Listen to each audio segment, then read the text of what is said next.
at the half, Los Angeles Lakers guard Bryron Scott, a man living out his boyhood dreams. That and more as CBS's coverage of the 1986 NBA playoffs continues right after this message from your local station. Stay with us. Half in Houston, where the Rockets enjoy a slim one-point lead over the Lakers. Hello again, everyone. I'm James Brown. As youngsters, I'm sure most of us dreamed of being professional athletes and playing for our favorite team.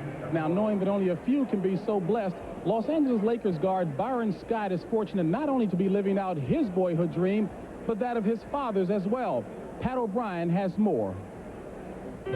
His name is Alan Holmes. Byron's father was a promising basketball player in college, but his career ended after a serious car accident. He never got his opportunity to even play.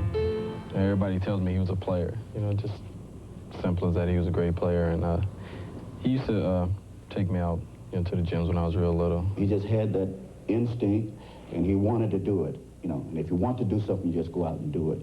After his parents divorced, Byron grew up in Englewood, just a dozen blocks from the Forum. He used to play ball nearby and then sneak inside. When I usually snuck in there, I was pretty close. You know, I had a pretty good seat, and I said, you know, one day I'm gonna be out there playing. You know, I didn't know I'd be playing there as being my home court, but I figured, I said, I'm gonna be out there playing one day. He starred at Englewood's Morningside High School and starred again at Arizona State. A first-round pick at San Diego, he was suddenly traded to the Lakers for Norman Nixon. Back to his hometown, but replacing the well-liked Nixon didn't make him a hometown favorite. Not to the fans, the press, or even his new teammates, who one by one said, "Who is this kid anyway?" Magic was first. When I walked in the door, he tested me. He was the first one to test me, and they was kind of killing me that day, but it was rough. I made it difficult for him, and I wanted to test him to see first of all, what his heart was made out of.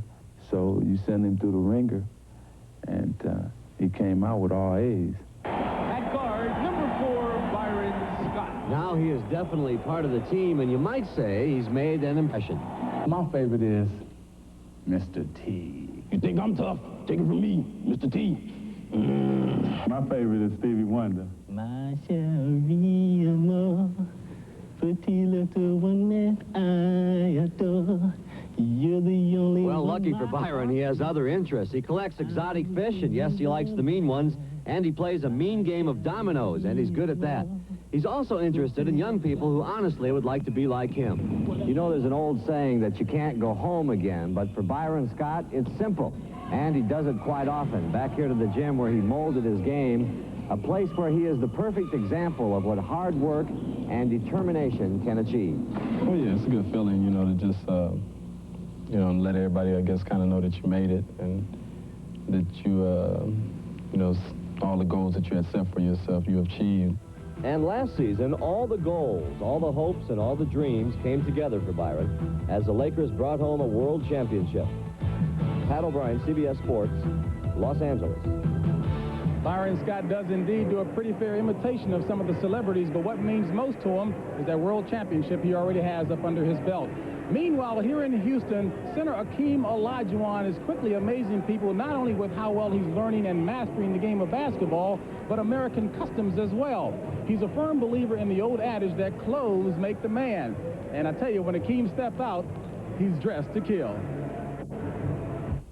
What does high fashion and the NBA have in common? The answer is Hakeem Olajuwon, a man who displays style on and off the court. I think the man makes the clothes. He's got a wardrobe that would make even Calvin Klein and Ralph Lauren proud. He can choose from one of 55 tailor-made suits. Standard equipment for Hakeem includes a gold belt buckle, 24 karat of course, silk ties, alligator shoes, and gold watches. And when he hits the streets, Hakeem is dressed to kill. Well, Hakeem is what we call La Internationale. He really dresses more Italian than anything else. Every time I come to the airport, I'm just looking and see him come around the corner, see what he's going to have on this time.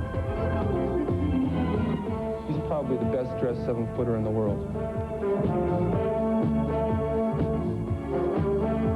A Natalie attired 7-footer indeed. And just in case you might have been wondering what Hakeem looked like coming to the game tonight, well, look here. This is Friday night. That means the gray silk suit got the chance to be worn by Hakeem Olajuwon.